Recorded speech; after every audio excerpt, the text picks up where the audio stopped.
Setting up shop. Well, hello everyone, and welcome back to Setting Up Shop. I'm Dan, your main host, and my co-hosts, as always, are Rasmus Loen, a blacksmith from Norway, and Heidi, our friend from America, who's also a potter. And for those of you who don't know, I'm a woodturner, woodworker, because I forgot to mention that just now. Our podcast is all about setting up shop. It's all about, if you don't know by now, basically taking your small business and helping it to grow. Your side hustle, your crafty thing, whatever it might be, helping it to grow and to get bigger and to enjoy the fruits of your labor, hopefully with a lot less stress than the three of us necessarily had. So we're trying to help you avoid the pitfalls that some of us have fallen into. So this week, we're season 2, we're episode 7, and we're going to talk about talking. More specifically, talking to your customers and the ways in which you can talk to your customers, possibly how to read some of the attitudes, body language, things like that, and how to deal with a few different things. So we're going to split this into sort of 3 parts. I always say that, and then they blur into one, so we can gloss over that. But we're going to talk about talking in person, talking on the phone, and then talking via sort of, some form of digital format, whether that's email, direct message, or on social media, all that kind of stuff.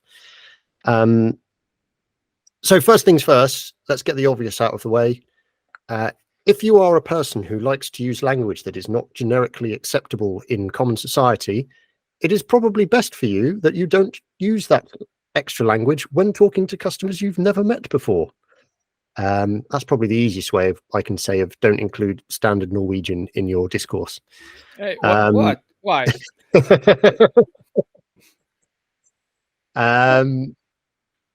It goes without saying, really, if you're trying to be professional and put a professional front forward, there's a difference between being true to yourself and giving a good impression to people out there. And it's a very important thing. If we talk about meeting customers in person, any of you who have been to a market as a visitor or walked around after you've set your market stall up and you've seen that person like sat in the back corner of their stand on their phone or with a book in front of them and like clearly hiding as much as possible, that's not always a bad thing. It could well be that you're trying to, allow people space to come in and browse through your things. That's absolutely fine. It might also be that you're the kind of person who's not as extroverted as I am. You're unlikely to be willing to outrightly engage with people straight away. However, I personally, and I know a lot of the general public, are a lot less likely to walk into a stall and look at things if someone is just kind of that character. As I said, they've sat in the corner, they're hiding away. Equally, if they're sat in a folding camp chair just staring out at you and they've just got this kind of glazed look in their eyes because they've been there for 4 or 5 hours and they're just not moving at all, and they're just like the dead eye stare kind of thing. So how it can be hard if you stood on like concrete or tarmac or whatever, and you stood at a market stall for quite some time. It can get aches in your legs, all that kind of thing. Refer back to an earlier episode where I mentioned about getting an anti-fatigue mat. That helps a lot. Not sponsored yet. And but just want to bring up one thing, and that is each of us, when we go into our own creative spaces, we will wear certain types of clothing because that's what we're comfortable in. That's what we know we can be safe to work in. And I think it's important to, something I learned from a sort of corporate background is, if you want to have the right mindset for the place and the workspace that you're in, if you dress the way that you're thinking of, so if you're dressing to sell your product to the general public, so you're not smart, I'm not saying put a suit on, but if you're I'll use an example from mine. I like my products kind of harken back to the past. Okay, I liked the time where woodworkers would turn up. They would have like a cotton waistcoat on over shirt sleeves. The shirt sleeves would be rolled up and out of the way. There would be no tie, but you had a black waistcoat over a white shirt. You wore sort of like casually smart trousers, and in the day they would have worn leather shoes because they didn't have steel toe cap boots or whatever. But it was a smart look, albeit a practical look. It was a smart look. And that's the kind of thing that I might have updated a little bit. Waistcoats maybe tweed, but I will aim for something similar to that. So it gives off the impression of I actually care about my products. I'm telling part of the story through the way that I'm dressed. And it helps me get in the mindset of, hey, it's market day. I am here to chat to people about my product, to tell the story of myself and my products and why I'm here and what I'm doing. I'm not a market stall trader trying to sell fruit and vegetables and just clear off as soon as I can. I care about what I'm selling. I care about the story I'm selling. Heidi, we're going to defer to you on this one first of all, because I know you've got a very good setup. Not to say that Rasmus isn't, but Heidi's, from your background and in what you've done in your day job, there's a lot more that you can apply to it of the psychology and the kind of the presentation and that kind of stuff. So I'll pass to Heidi to share some anecdotes and possible some advice. Sure. Well, I feel like it's pretty loaded, right? Like, no, I've thrown you on the spot. Go on, go. Well, I think this kind of, it blends when we're talking about communication in person. Like, it starts with the nonverbal communication. So if you're looking at a shop, like Dan was saying, the person's dress attire, or how you're standing in your shop. Are you smiling? Are you grimacing? Are you ignoring what's happening around you? Are you working? What is your overall behavior within the shop? But also within your stall, is your product easy to understand what is there? Do you have messaging in front saying, this is a pottery booth. This is a woodworking booth. This is a blacksmith booth. This is, trinkets for your dogs kind of booth. If it's a hodgepodge of things, like, what are you, a Dollar General? Like, what is your approach to trying to explain to people non-verbally what you do? Number one, because people are coming from a distance and they're seeing your stall. But number two, if you're busy interacting with people in your booth and people can't really see around those people what is getting people excited, you need to have some kind of external messaging. So whether that's a sign, we've talked about this before, whether it's some kind of sign out front or a banner on top of your tent or booth, or as Dan has, he has like basically a faux kitchenette kind of set up right in the front. Those are things that we don't always identify as communication, because normally we think of talking, texting, phone calls as communication. But when you've got an in-person event, your very first opportunity to commune with someone is a visual communication. And those things can either prevent people from coming to you because maybe they're overwhelmed by your space. Maybe they're overwhelmed by how your facial expression is turning them off. If you're in there and you're angry and you've got, just a scowl on your face, I'm not overly invited to walk into your booth and start touching your things, because I'm worried you're going to yell at me for touching your things. But if you're there, maybe no one else is in your booth and you've got your hands behind your back, just kind of standing at like waiting for an opportunity to present, say, then it's more likely somebody's going to walk up and say, oh, hi, how are you? Like, really nice things you have here. Do you make it yourself? Are you the creator? And that invites conversation. Like, what we talk about is verbal conversation. And if you get an opportunity to talk through what you're passionate about, sometimes just being able to talk about what you're passionate about sells your product. Yeah. Like, your product doesn't even have to be that good. You can be that good. And somebody's like, oh, I want to invest in them. I really like this story. I want to be able to share this story. Maybe it's a coffee table trinket. Like, it has no use. It just is really pretty. And now I've got this talking point that I have additional story points to talk about, like why I bought this thing.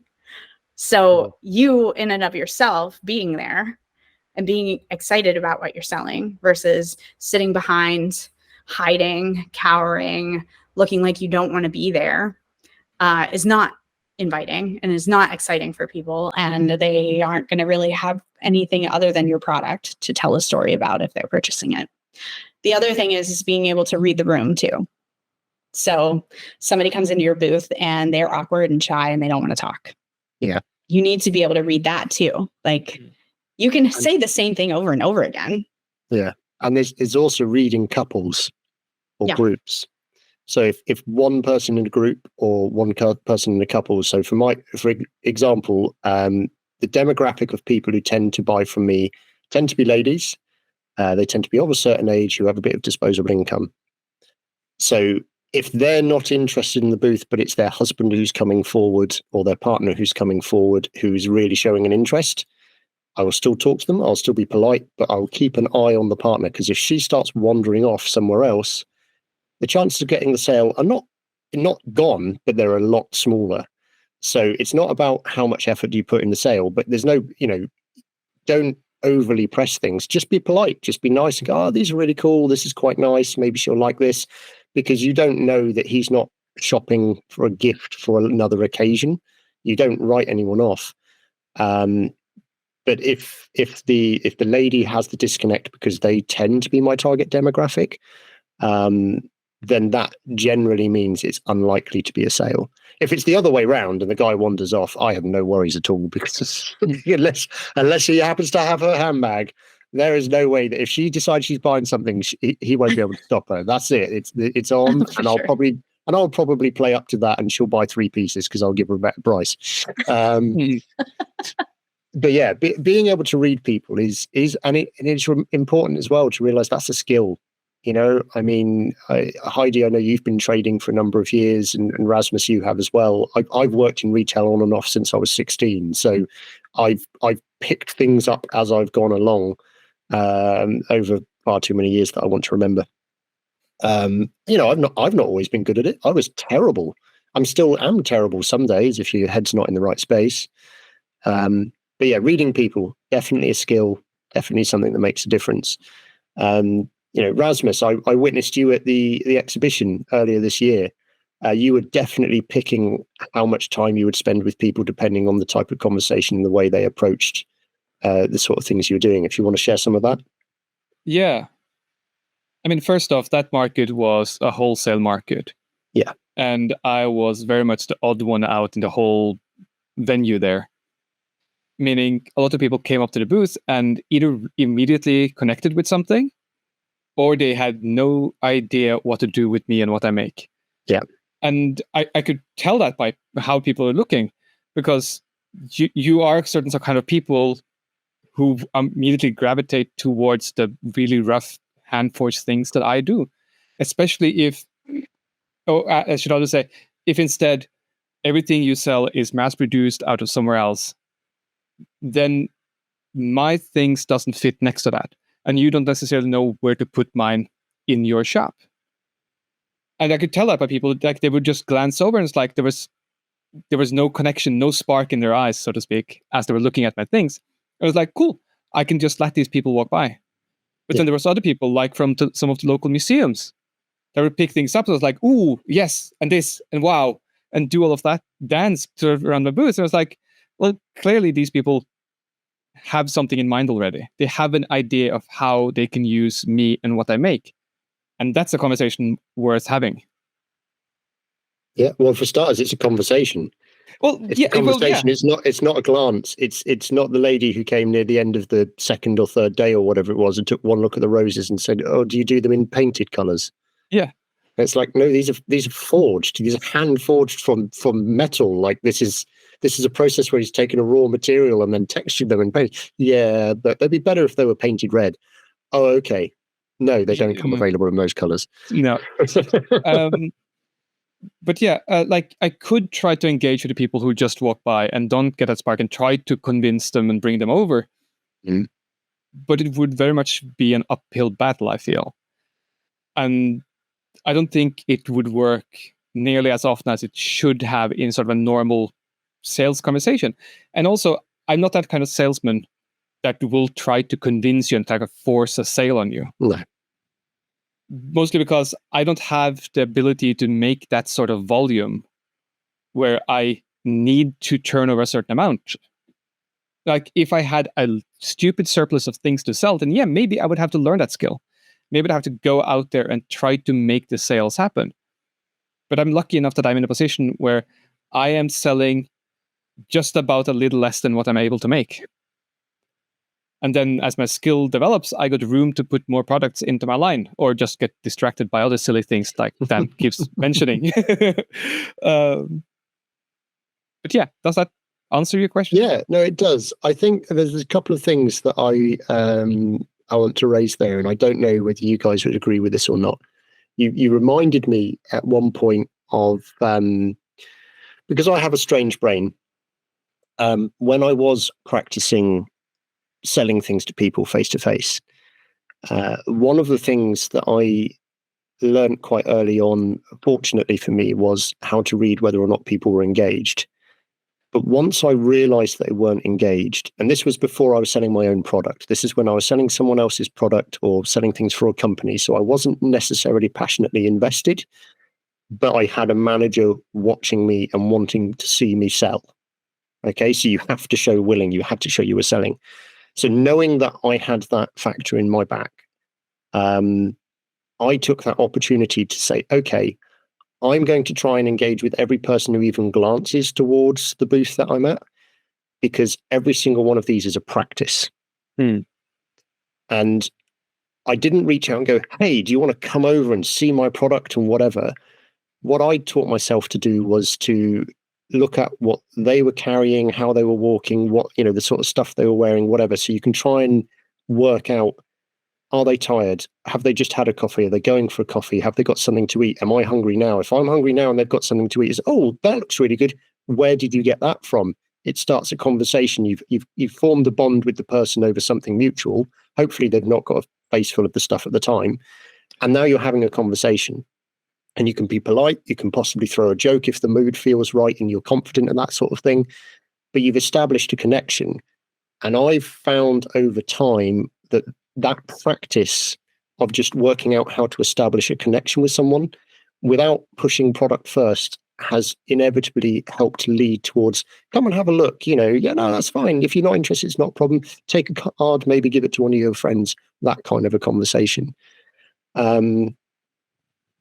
And the other thing from that, I don't know if you guys have done a similar thing. As I said, I have a strange brain, but I certainly used that thing to give myself some practice. And I'm now struggling to remember what the second point was. I'm doing a Steve, and it's not an enjoyable experience. That came out wrong. Yeah, no, I've lost it. I've missed that second point completely, which is quite frustrating. But yeah, what we were going to talk about. So we're talking about, conversations in person and that kind of how to talk to customers in those kind of ways. One of the other things I found, which is quite handy, is going from looking at what they're carrying, they're wearing, whatever, and starting that conversation. So when I've been doing Bevel, one of the events that I went to that I've mentioned in the past was a 3-day food market. And I was directly opposite a bunch of guys who were doing, what was it they were selling? I want to say it was like Greek or something like that kind of food. It was kind of like a stuff in a wrap type idea, but from a different country. Definitely more Greek though, rather than Mexican or anything like that. But these guys really liked my stuff. They were kind of like sat far enough away. They were like 6 meters away from me, so 2 booth spaces away from me, and we'd kind of shout to each other across the day. And one of them was laughing at me because I had this guy come along who was like picking stuff up and putting it down. And he was like, oh no, well, I'm kind of hungry, so I want to get something. I said, well, I sell plates if you want to take a plate, because you don't want just a napkin over there. So, oh, yeah, but I'm not sure if I'm going to get this or if I'm going to get something. So that's fine. I sell bowls as well. And in fact, if you buy a bowl and a plate, then you've got a set and you know that you've covered every eventuality. I knew full well that he was not going to buy anything. Yeah. But the entertainment I was giving the guys across the road meant that later on they brought me free lunch. Yeah. Because they'd spent 3 or 4 hours that morning with no customers at all, literally nothing to do. They couldn't leave the booth. They'd been paid to stay there all day. No one was going to come at like 8 in the morning and have whatever food it was they were having. They didn't start going until 11:30, 12 o'clock. So sometimes those interactions, if you're aware people are watching, but you don't always know that other people aren't paying attention to what you're doing.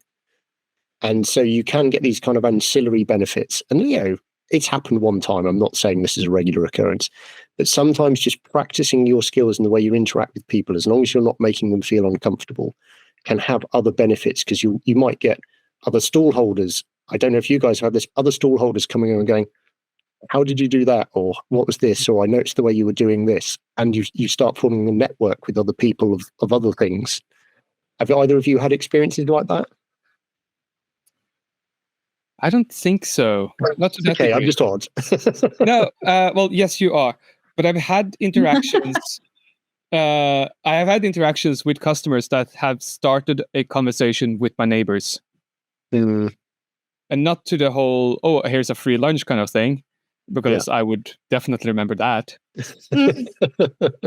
But I think I like the sentiment, though, that maybe not so much the whole, oh, doing entertainment for entertainment purposes, but taking the opportunity of at least trying to have some fun, recognizing that even if there's no sale in this, at least I can try to make the other person smile a little bit or laugh and hone my skill as a people person while I'm in this space and otherwise bored. Yes. Yeah, because that is a killer, isn't it? Is the boredom, the risk of pulling your phone out to entertain yourself, that is where it starts to become a real struggle. Or taking your fifth walk around the market that you already know you're not going to buy anything from unless it's food. Okay, guys. Well, if we move on to the next section then. So if we talk a little bit about how to talk to customers through email and social media. And I'll start this one off again because I seem to be very talkative more than normal this evening. One of the things I would say on this is, whilst it is a positive that everyone can reach you through social media and email, I think when we go back to establishing timescales, like we said in the very first couple of episodes, remember that just because you might see something pop up on your social media at 10:30 at night doesn't mean you have to respond to it at 10:30 at night. You know, if you're able to set timescales, or if you've got other things that are going along, then don't feel pressured into responding to that something within 3 minutes or whatever. I personally think it's quite important that you kind of set some form of hours around when is and isn't acceptable to be responding to that kind of stuff. And I don't have children, so you know it's not like I've got huge amounts of that kind of thing taking up my time. But that's for me a personal thing. Other people might be different. They might say, well, you know, I've only got that time slot to respond to stuff. But Raz, how much of this have you had to deal with? I'd imagine more than myself, certainly. And I don't know about Heidi, but you get the kind of the random inquiries via email and social media about all sorts of stuff. So I use the schedule email reply feature a lot. So even if I get an email coming in at 8, 9, 10 in the evening, I might be still doing office work. I might still, quote unquote, be working. But I don't want to give the impression that I always work this late. So what I could and often do is I'll write the email reply and I'll schedule it to be sent the next morning. Okay. I mean, then it's done. It's out of my head. But I'm giving sort of the professional office hour view of like, no, this email is being sent like 8 o'clock in the morning or something. Or when it comes to just Instagram messages, like, unless it's a friend of mine already or someone with an established relationship with, I will be more than happy to let that reply just sit in my inbox for hours, maybe a day before I reply, depending on what I got going on. Because if I'm busy, then I am busy.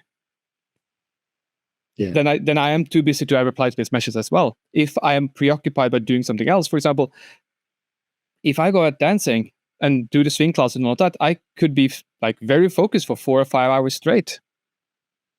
And like, yeah, there's song breaks, there's lunch, there's at least in my case, there's food breaks in between. So like I would be ending up having the downtime to do that. But then I would rather spend my focus on the people around me instead of on my phone. So I don't have any notifications on my phone at all. I haven't had that for maybe the last 6 years. And that's a purposeful thing, because I want to reply to the messages when I have the downtime to look at my phone. I don't want the phone to demand my attention. I'm not sure I could cope with that.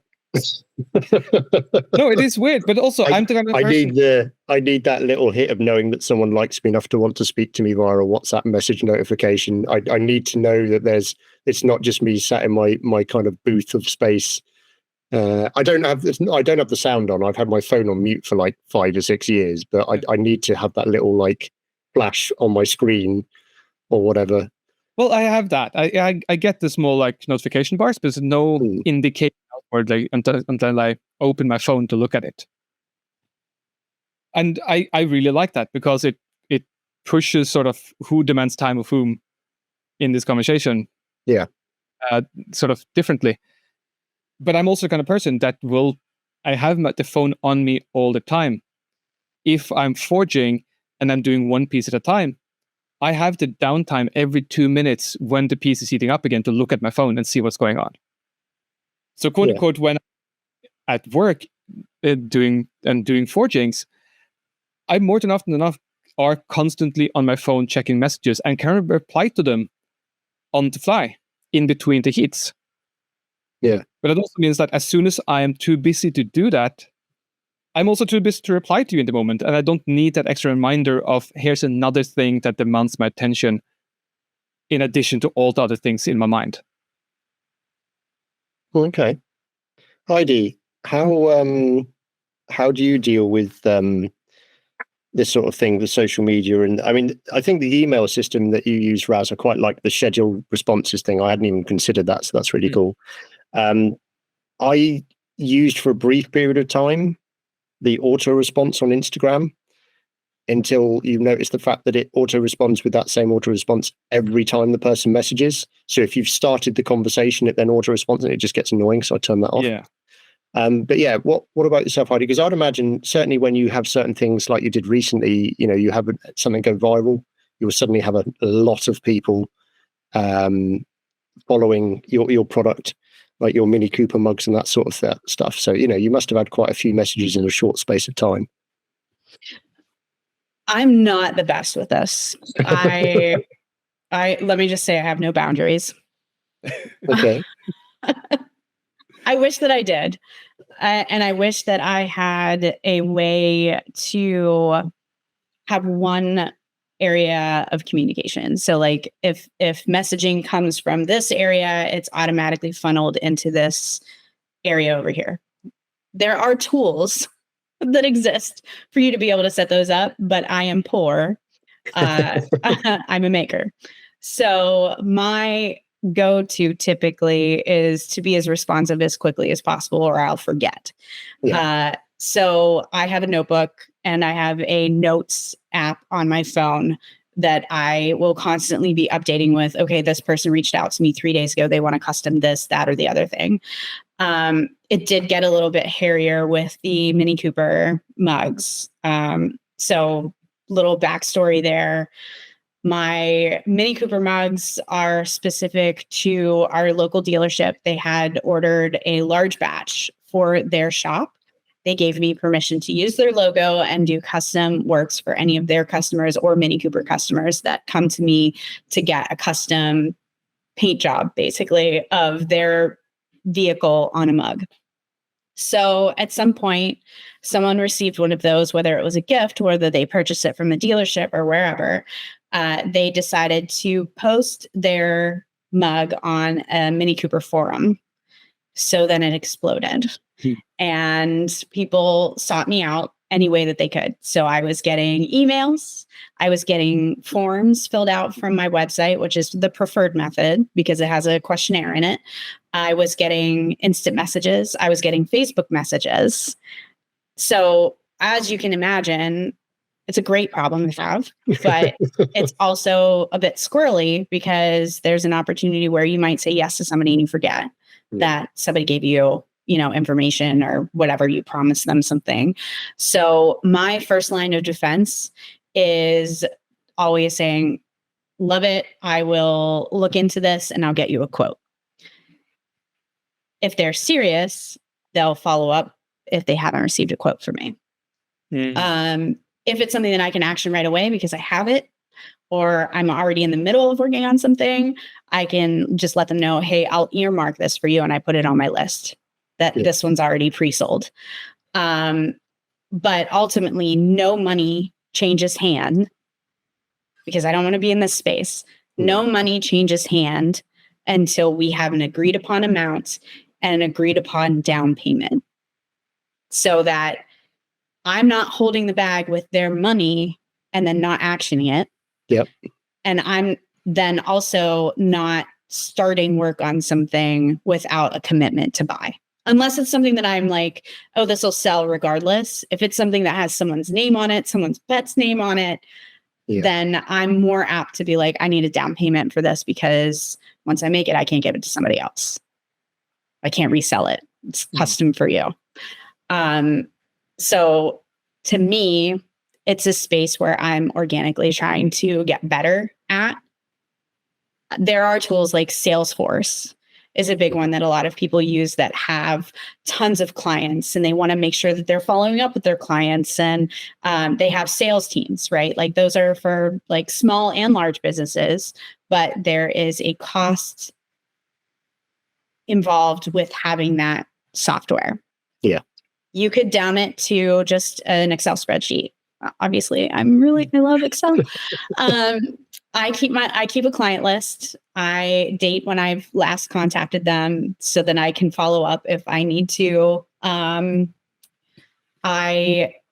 typically, if I have emails for certain things, I put them in a certain folder in my inbox so that I know I need to follow up.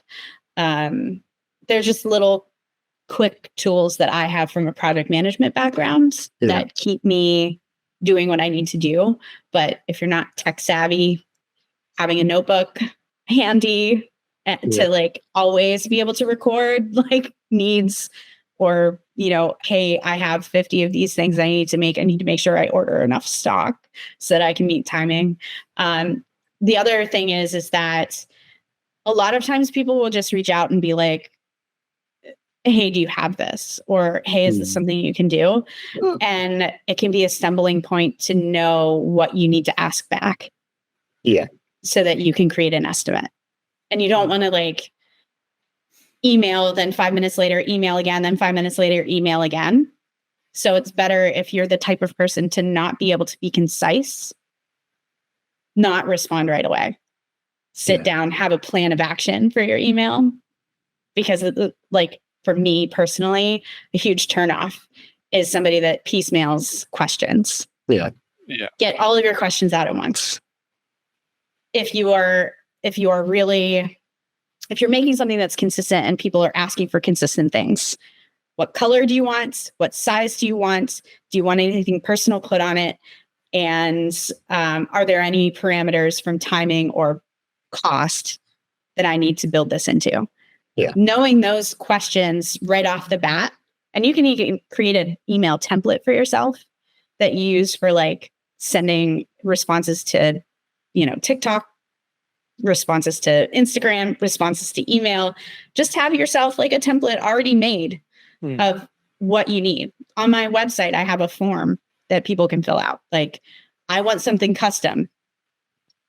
My website allows me to have drop-down menus. So if I only had 4 colors, they only can select those 4 colors. They can't be like, I want fuchsia. Yeah. They're like, what's fuchsia? What's fuchsia to you? You know? Yeah.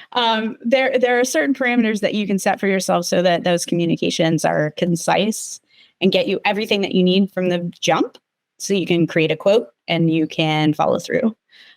So I would say like being prepared, more prepared probably than I was when I got bombarded with Mini Cooper questions. You know, just staying ahead of those moments to be like I should have known better. It's Mini Cooper. I mean, how exciting is that? But last year they didn't really, wasn't that exciting. And then suddenly, you know, a forum explodes it. So I think go on, Russ. Yeah. Yeah. If I may jump back a little bit, you mentioned in the beginning, you get some messages from people and you say, "Oh, I'll get back to you with a quote." It sounded a bit like you used that as a bit of vetting people, where I don't know if that was deliberate phrasing or whatever, but like it sounded like, "Oh, this is more of, I want to see how serious you are as a customer by following up on me, and then I'll take you seriously." Yeah, if I'm not super excited about it. Yeah. Well, if that's it's fair. like, oh, you can tell people are testing the water and you're like, Yeah. well, respond with these 3 questions. It's kind of like when you sign up for a Facebook group and there's like 14 questions to know if you're serious about being part of the Facebook group. Yeah. Like there is a customer vetting process, especially when it's custom work and you don't have a relationship with those people. No, I think that's good. I sometimes do the same myself. In the worst case is I have a customer just sending me a message basically saying, "I need a thing. I'd And I'll like an say- art, please. Yeah. And I'll go, "Excellent. Get back to me when you know what sort of thing you want." Yeah. I think it's really interesting because you've covered so many little bits there that I kind of want to delve deeper on, Heidi. But it's really interesting how even with your project management background, you should do better. You should be more prepared. You still aren't, same as the rest of us aren't.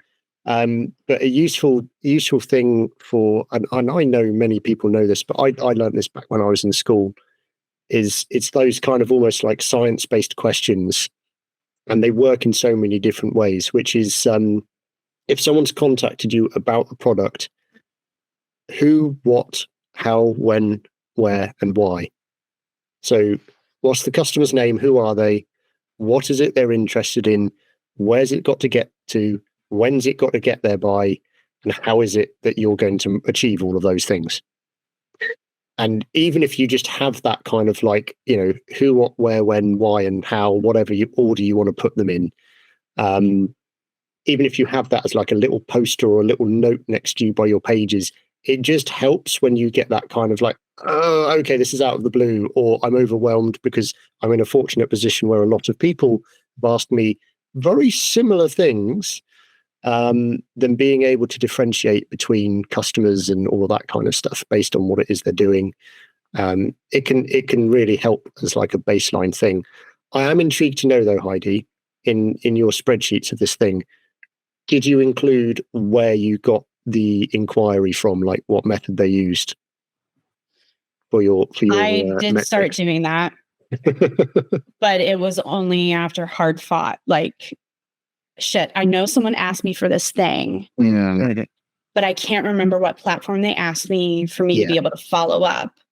And funnily enough, like it happened to me when I was really, really busy. Right. Yeah. It was someone reached out to me. They were at a shop. My work, again, just in case you haven't listened to previous episodes, I have my work in a local gift shop. That local gift shop wholesales from me. So they'll order, a ton of different products, and then they'll have them throughout the year. And it was someone that was local. So they were at the gift shop. They were buying something for their mom, but then saw dog bowls that they were really excited about. But there was only one dog bowl left, and she wanted a matching set. So she reached out to me on my personal account because the individual that was working at the shop gave her my personal information. And so I'm looking everywhere under the sun. I made the pieces because I needed to make some anyway. So I made some overs. This was like November of last year. So you can picture crazy manic Heidi trying to get all of the Christmas orders done. And somebody sends a message and it's like, hey, I'm at the shop. I need these. Do you make them? Yes, I can make them. I'm making some now. Made the 2 pieces and then completely lost track of the email. And I'm looking in my Instagram for my business. I'm looking in my emails for my business. I'm scouring my like deleted emails. Like, I know someone asked me for this. Yeah. I just cannot put my finger on where they asked me for. It's ready. So I held on to it. And lo and behold, like a couple of weeks ago when I was getting the Mini Cooper messages, I find the original email from the person that asked. And I'm like, oh, no wonder. Yeah. I wrote down in my log that I received an email, but I didn't write down what email address I received it on. Yeah. Not even think, like, no one has my personal email address. Yeah. It's not on my business cards. Like, what the heck happened here? It was this fluke, and I'm not upset about it. Like, it was a lead. It was great. It was awesome. So I finally get a hold of this girl, and I am so sorry. I have had these made for months. I know it's summertime almost, and you asked for them in November of last year. Do you still have the dog? And do you still want the bowls? Fortunately for me, she was like, yes, and I want some more things. Do you have any on hand? So she sent her wife over to pick up the pieces and paid for them in cash and paid extra because I did them for them. But in the same breath, I'm horrified that I was, because again, like as Dan mentioned, I'm not the type to make that type of error because I am meticulous about my documentation. But it just was one of those things like, oh my God, I can just imagine what this was like if I didn't document my things. Like, can I imagine just how much stress I would put myself in? Yeah. If I didn't take the time to organize myself. And I just want to tell you that I would have a nervous breakdown. and what time at night would I suddenly wake up in bed going, there was a thing. I know I had to make a thing. I know I started making it. What was it? Who is it for? Pacing around the house, trying to find what it was, walking out to the workshop going, I know I started something. Was it just a project? Was it for a customer? Was it a thing? I don't know what it was. Was it? I know. I have a colleague that was like, I don't know how you do all the things that you do. Like, I don't know how you put it all in your head to like do things. And I was like, I used to be able to put it all in my head. I used to be that person that could remember numbers. I could remember exactly where something was. I'd have a photographic memory of exactly where my keys were. Then I had a baby and mini stroke, and I can't do that anymore. Like, my brain no longer is wired in that way. So it's very frustrating for me that I have to rely on external tools. Like, I hit my kryptonite when I had a kid. And so I've had to rethink how I organize everything, but I didn't want to slow down. Yeah. Because I mean, that's what you could choose to do. You could choose to take a step back, say, I'm not going to respond to those emails. I'm not going to do this or whatever. And this is all well and good, like however you want to run your business. But I have a manic personality. And I have to do everything when I'm asked to do it. And if I don't do it, I beat myself. I do have those 3 a.m. wake ups like, why didn't I?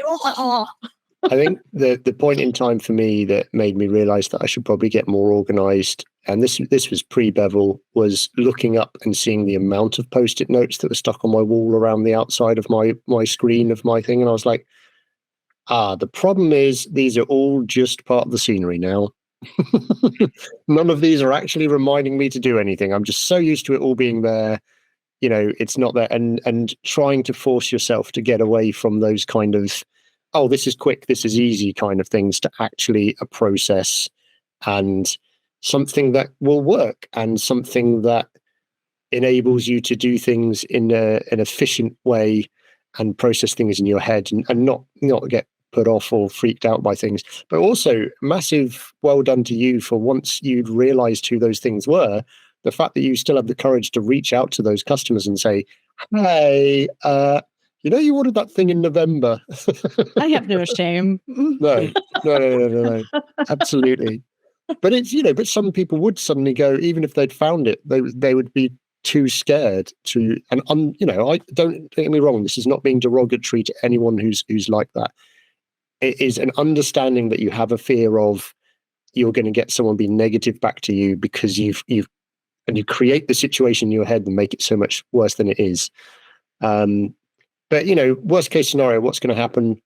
Either they don't respond or they do respond and they say, no, I don't want that anymore. Thanks. Those But more often than not, people will be nice. They'll just be like, "Oh, I thought you just forgotten all about me," or "Oh no, sorry, I bought that somewhere else." That's fine. You know, 9 times out of 10, right? Yeah. It is what it is. Yeah. But I had already made them. What loss was it going to be for me to just be like, hey, I have these. Are you still interested? And, great for me that she was like, yeah, but I also want X, Y, Z. So like, I didn't charge her full price. No.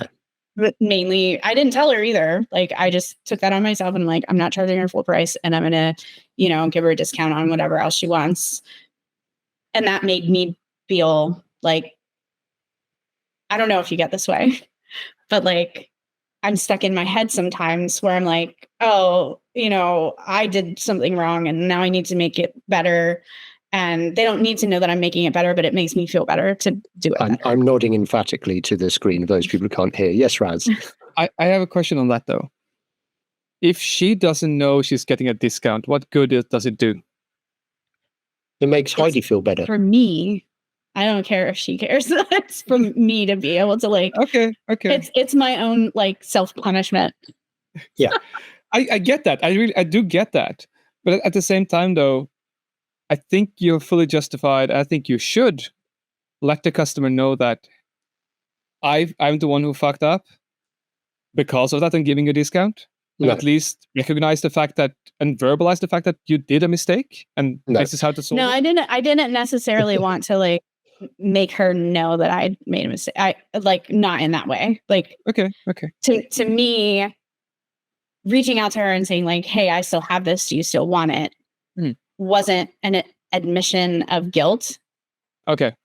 So I think in a way, my brain works like if I admitted that I did something wrong, then the discount wouldn't fix the issue that I was having personally.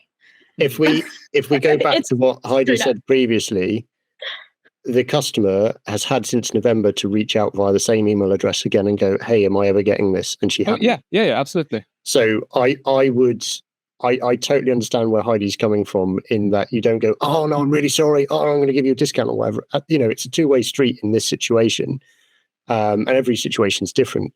But the fact that you can reach out and whatever, I understand why Heidi's saying. But for your own personal, I feel a bit awkward because I should have kept my records better, which is it's a very personal thing to Heidi.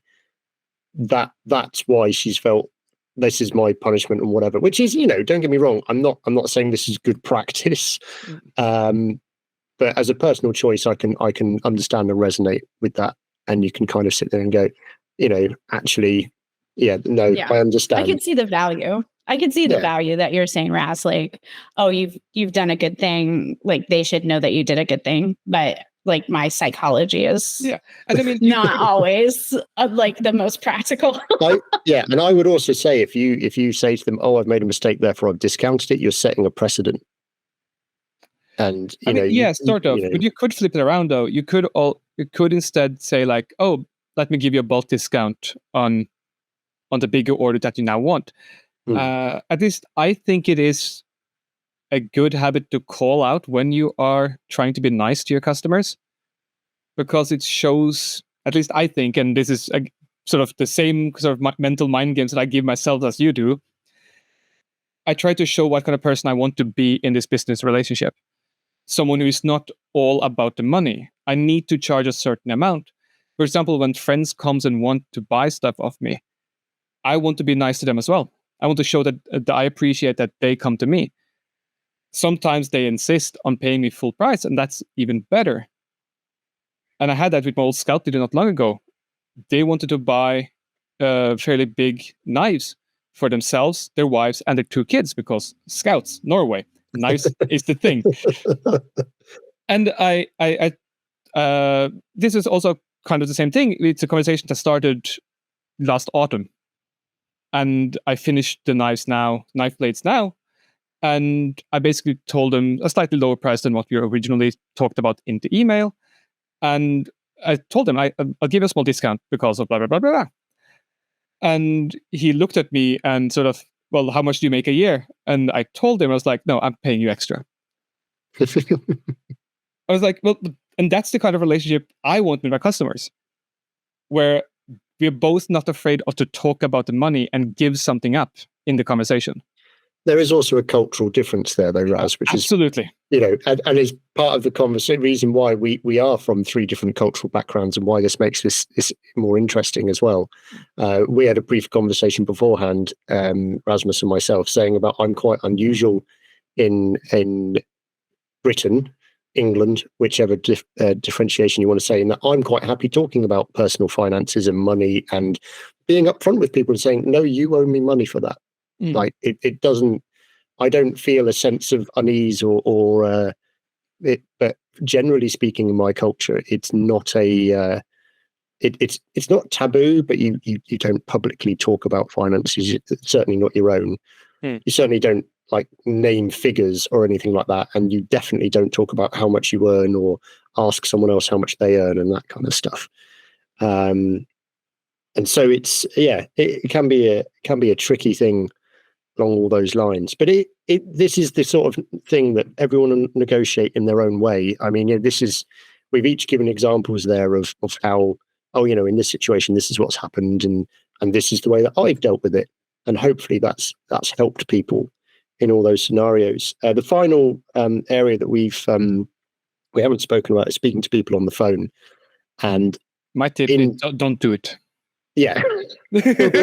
But the easiest way to answer that, I think, and Heidi said this in the pre-show, is to keep it short and sweet. In my day job, I talk to a lot of people on the phone who are a lot older and some of whom are lonely.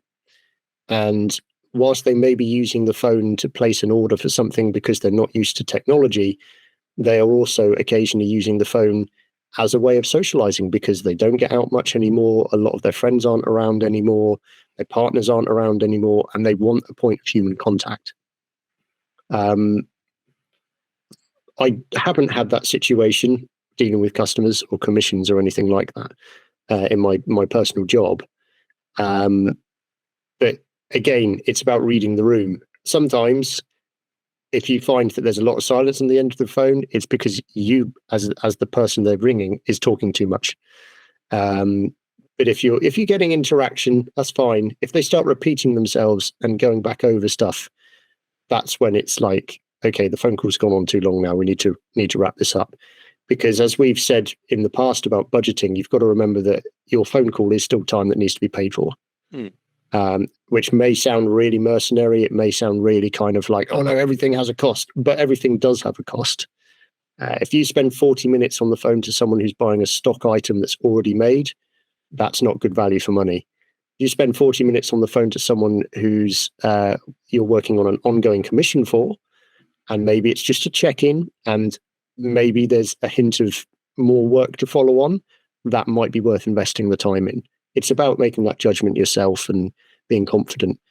But equally, if you're not someone who wants to speak on the phone, just don't ever speak to people on the phone. I mean, there's ways around that, and there's none that I can easily say, but you can always be upfront with people and say, look, I'm afraid phone conversations are not something I'm comfortable with, face to face or via digital messaging or whatever. My excuse is send me a message, send me an email, because I will not be able to hear the phone when I'm working in the forge. Yeah. It's as simple as that. And also sort of how my mind works, having the phone ring seems really disruptive to everything. Yeah. And like even if I notice the phone is ringing and it's and I'm wearing like all of the protective gear, like the respirators and the headphones and all of it, and it's an ordeal to undress all of it and just to be able to answer the phone, even if it's just, and then notice that it's just a spam call or something. Yeah. So it's like, I don't want to deal with any of that. More often than not, I will have customers phone me up, but then I always try to save their number, so at least I can see that, this is someone that was or is important to me, is some aspect. But sort of going a bit off from that, if I may, Dan, just steal your spotlight for a little bit. I had it's not my spotlight. Judging by the waveforms, No, I had a customer phone me up this morning, an old customer that's ordered grinders from me a couple of times and wanted accessories. And if I'm a bit generous, this is a guy in his early to mid 70s. So technology is not his thing. Yeah. And he was complaining about a thing he bought, and he was using all the wrong names to describe it. And then trying to guide him from the conversation of like, no, that's not the thing you bought. I'm checking my list. The thing you're describing and the thing you have bought are two different things, but you're looking at an image online.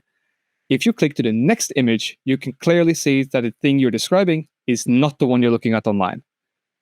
So the things he thought he was missing, that was limiting his functionality, does not exist. But that's a conversation, and that's sometimes a tricky one to have with someone who is not up to date and is not, I mean, honestly, maybe not mentally as quick to pick up the pace and notice the difference of like, and by all means, the two tools are similar. It's like the small wheel attachments and the plunge pattern. And for those in the grinding world, they will know there's a difference between those two. But both of them have tiny wheels on one end, but the other end is vastly different, and the functionality is different. But then trying to use a series of different words, also knowing that, oh, maybe he is able to get onto his computer. Maybe having him on the website and see like, okay, you found the product that you're using the name for. That's not what you bought. Scroll down a little bit, you'll see the thing that you did buy. And then now I can tell you the difference. And then he's go, oh, okay. But then I want the one that I think I have, but don't have. I was like, good, we can solve that problem right away. I'll send you an invoice for it. And he said, brilliant. And it's done. Yeah, so I think so much can sometimes be solved with a quick phone call. Like, someone doesn't understand why something's going to take longer, or they don't understand the process, or they're wanting something that maybe your website doesn't describe, and they want something additional to that, and they want to talk it through with you. Or if they're doing a specialty design with you and you want to talk through the graphic or, you know, the concept, then that is much better. It's a much better use of your time to just hop on a phone call or a Zoom call or a Teams call or whatever platform you use to talk to people, if it makes sense. I am old school. I grew up pre-internet days, so showing my age a little bit. Yeah, right. Showing my age a little bit. There are values with email. There are values with text messaging. You know, there's that feeling of needing to be instantaneous in your responses because it's so convenient, right? But I think sometimes with a phone call, it's a bit easier to get to the point sometimes. And it might be generational too. It might be you're talking to somebody with a language barrier, or I think every mode of communication has its own benefits. And to me, when you need to talk through something, like actually talk through something, the phone call is the best place. Yes. And then follow up with an email or an electronic thing to say, like, this is what we talked about. This is what I'm executing, so that you have it documented. Yeah. So you're having a verbal conversation with somebody. Somebody says, yes, yes, yes, yes, yes. You go and do the thing. And then they're like, no. That's not what I agreed to. Having that follow up of like, this is what we talked about on the phone. Because here are the things. Legally speaking, if you send them a confirmation referring to a phone call and stating all of the points, if they don't dispute that within reasonable time, then they are de facto confirming the email, right? It depends on your region, really. Yeah, it definitely depends on your region. And I think that can get messy. But I think, you know, if you put a call to action at the bottom of the email and you just say, please, can you respond to confirm that this is what we're saying? Yeah. You know, if depending on where you are, you might then put, if no response within the next period of time, I'll take that as a yes. But there's no reason why you couldn't just follow up with a quick phone call and say, hey, I've popped you an email. Just let me know if this is good, you know, and go from there. So you could just sort of say like, just covered all the points in a quick email. You could send them some other form of communication, or just give them a quick ring. Just say, let me know it's all good, and respond back to that way. Okay, guys. Well, I think we've, generally speaking, covered a wide range of this particular subject. And I think, as always, we've gone down avenues we weren't necessarily expecting to, but that's all part of the fun. So just to wrap this up then, if anyone else thinks we haven't covered something, or they particularly wanted us to cover an angle, please let us know through all of the usual communications. Before I go on to list what they all are, I've got to ask the usual question. What is the thing that you've done this week to further your business along, guys? We'll start with you, Rasmus. Is there something in particular that you have done that you think is moving your business towards its goal for the year? Every single time I feel surprised about the question. Because you don't have any goals. Oh, I have plenty of goals. I'm just not sure what I did to achieve them this week. Or rather, what I can say that would be concrete enough to say. This always makes for a really riveting time, with me filling in the dead air and increasing my waveform for the recording. We'll circle back to you, Raz. Heidi, what about yourself? Oh, well, I would say that I updated some things on my website to make it a little bit easier for new customers. Originally, I had kind of like a generic form, and now I've made it with some more drop downs and more concise things, because I know, talking to some customers, they feel overwhelmed by just a blank page, just like I think most people do. But having some prompts in there for them to be able to fill out, so that they can very early on give me some initial information about what they're looking for,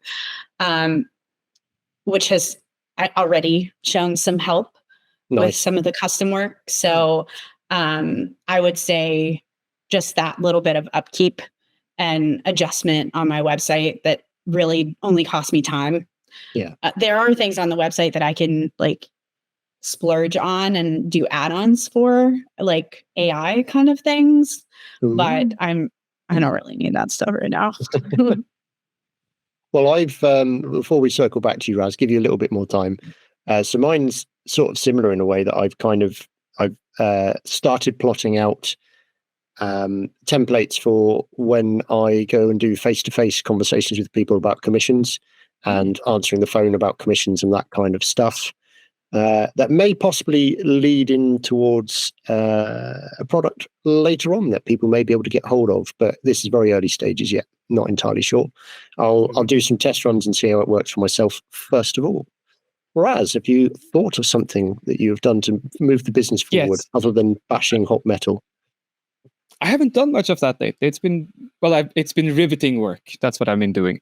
I'm making fencing, and it's a lot. And he's actually riveting bits together. The dad joke has crept in from the single teenage boy. Far too early for you to be telling dad jokes in your life. Rasmus. Yeah, I know. I'm already ashamed of myself. But a proper thing I've done is actually getting caught up on all the accounting stuff from last year and getting that sent over and sorted out. In addition to getting my next 2-3 months planned out in what I'm going to produce. Nice. That sounds over the top in adulting. It flip-flopped from one to the other in that sneaky last Uno reversed me. Okay. Yes. Well, I hope everyone enjoyed the episode.